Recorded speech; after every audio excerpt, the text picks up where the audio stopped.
Hi, my name is Walter. I'm not really sure how people expect these things to start, so I won't try to make it sound polished. I'm just going to talk. If I stop for a second here and there, it's not because I lost my thought. It's because I'm deciding whether it's worth saying out loud.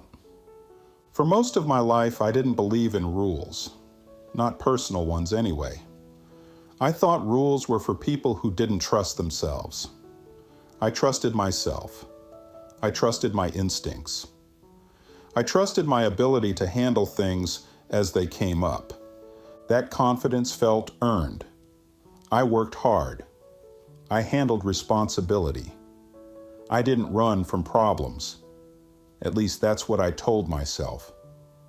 What I didn't understand was how often handling things actually meant postponing them. I spent decades improvising my way through life. Do what works today. Deal with what's loudest. Push everything else into the background. That approach can carry you pretty far before it starts charging interest. I didn't notice the interest at first. Most people don't. It shows up quietly, in repetition, in patterns you explain away because they feel familiar. At some point, I realized something uncomfortable. The same types of problems kept showing up in different forms, different jobs, different years, different relationships, same tension underneath. That's when it stopped feeling like bad luck. That was the beginning of these laws, not wisdom, not maturity, just exhaustion from pretending I didn't see what was happening. One of the first things I had to accept was that my instincts weren't neutral. They were trained. Trained by pressure, responsibility, and long stretches of being tired. I kept trusting those instincts long after the conditions that shaped them were gone. That's a mistake people don't talk about much. You grow. Life changes. But your habits keep running on old software unless you stop and update them. I didn't. I just kept listening to myself like I was some kind of authority. I wasn't. Another law came from how quickly I explained things away. If something went wrong, I had a reason ready. If a relationship felt off, I had a story. If I felt irritated or disconnected, I blamed stress, work, age, timing. Explanations are comforting. They let you stay in motion without changing direction. But patterns don't care about explanations. Eventually, I had to admit that understanding why something keeps happening doesn't mean anything if you keep letting it happen. Clarity without action is just a way to feel smart while staying stuck. That realization didn't arrive gently. It arrived through repetition. The same arguments, the same fatigue, the same quiet disappointments that didn't go away no matter how well I explained them. Another law I learned the hard way was that effort doesn't automatically turn into care. I put effort everywhere. I worked. I provided. I solved problems. I assumed that effort was proof that I cared. It isn't. Care shows up differently. It shows up as attention, as listening past the point where it's comfortable, as staying present when you'd rather shut down. I was good at effort. I was inconsistent with attention. That gap created problems I couldn't fix by working harder. I also misunderstood urgency. I lived most of my life in reaction mode. Everything felt pressing. Everything needed to be handled now. I told myself that meant I was responsible.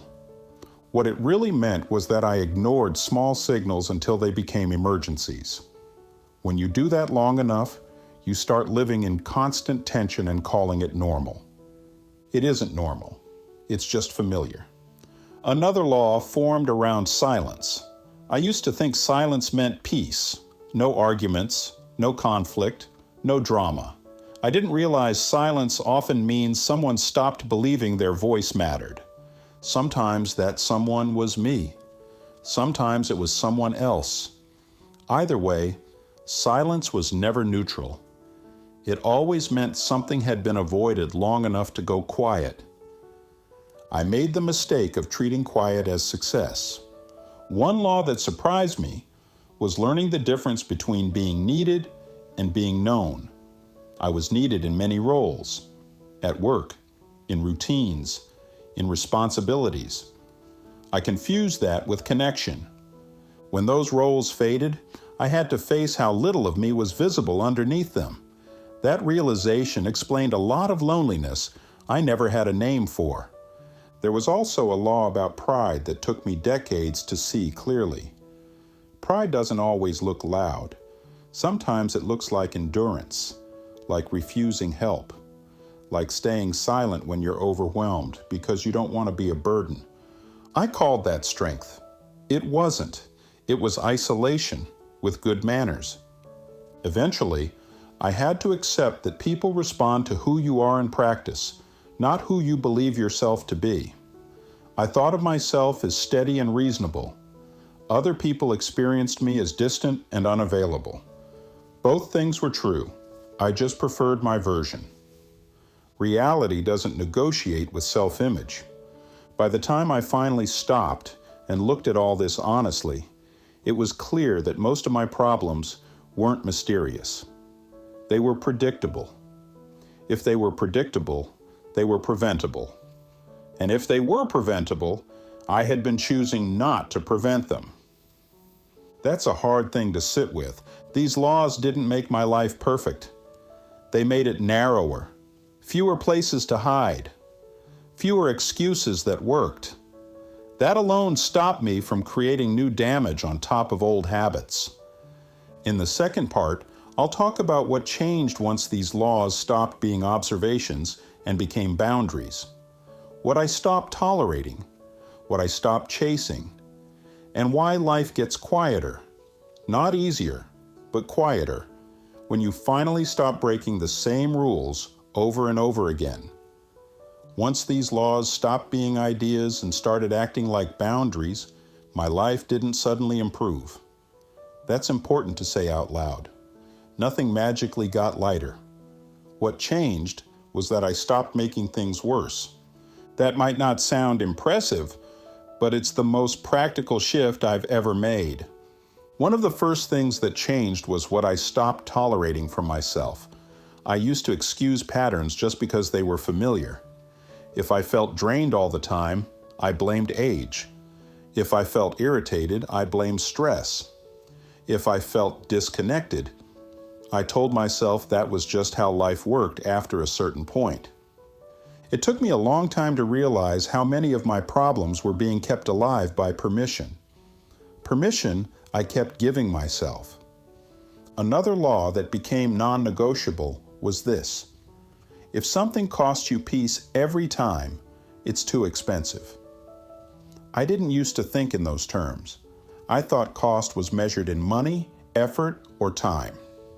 I didn't realize peace was the real currency I was spending recklessly. I kept doing things that drained me and then wondered why I had nothing left for the people who mattered. That wasn't bad luck. That was bad math. I also stopped confusing familiarity with safety. Just because something is familiar doesn't mean it's good for you.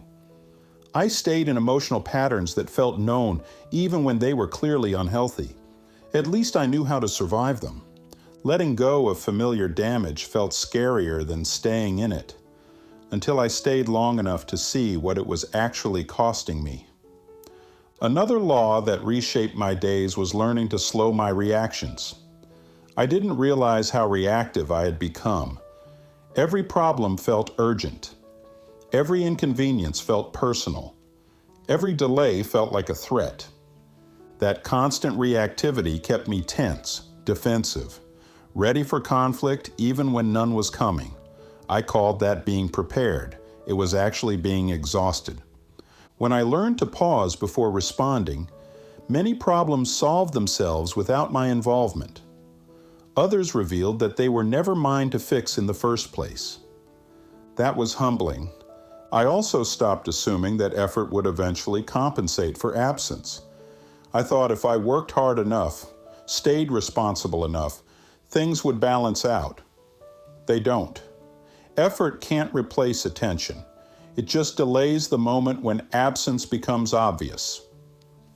One of the hardest laws to live by was accepting that some things don't get better with explanation. I spent years explaining myself instead of changing. I explained my tiredness, my silence, my distance. Those explanations made sense. They just didn't help. At some point, I had to accept that if the explanation stays the same and the result stays the same, the explanation doesn't matter anymore. Another shift came when I stopped trying to control how I was perceived. I cared a lot about being seen as reasonable, reliable, steady. I didn't notice how much energy I spent maintaining that image. When I stopped protecting it, I became more honest. Less impressive, maybe, but easier to be around, including for myself. I also learned that clarity is often mistaken for cruelty. Saying no, setting limits, acknowledging discomfort early instead of letting it grow. Those things felt harsh to me at first. I thought they would damage relationships. What actually damaged relationships was avoiding those moments until they exploded or went silent. Clarity shortened conflict. Avoidance stretched it out. Another law that stuck with me was about time. Not in a dramatic life is short way, in a practical one. Time doesn't reward intention. It records behavior. I plan to do a lot of things differently. Soon. Soon turned into never more times than I'd like to admit. Now, when something matters, I treat it like it might not come back around. Not out of fear, out of respect. I also stopped romanticizing endurance. Endurance has its place. It gets you through hard seasons. But when endurance becomes a lifestyle, it turns into self-neglect. I lived like that for a long time and called it strength. It wasn't strength, it was habit. One of the quieter changes was learning to sit with discomfort instead of running from it, not fixing it immediately, not explaining it away, just noticing it. Most discomfort passes if you let it speak. Ignoring it just makes it louder later. I also learned that many problems disappear when you stop feeding them attention. Not denial, attention. Worrying about things you can't change keeps them alive inside you.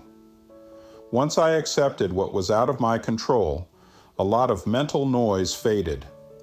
That doesn't mean I stopped caring. It means I stopped fighting things that weren't fights. At this point in my life, these laws aren't inspirational. They're practical. They don't make me happy all the time. They make me honest most of the time. And honesty prevents a lot of unnecessary damage. I still make mistakes, just fewer of the same ones. If you're listening to this and thinking it sounds strict, it is. Structure looks strict when you've lived a long time without it.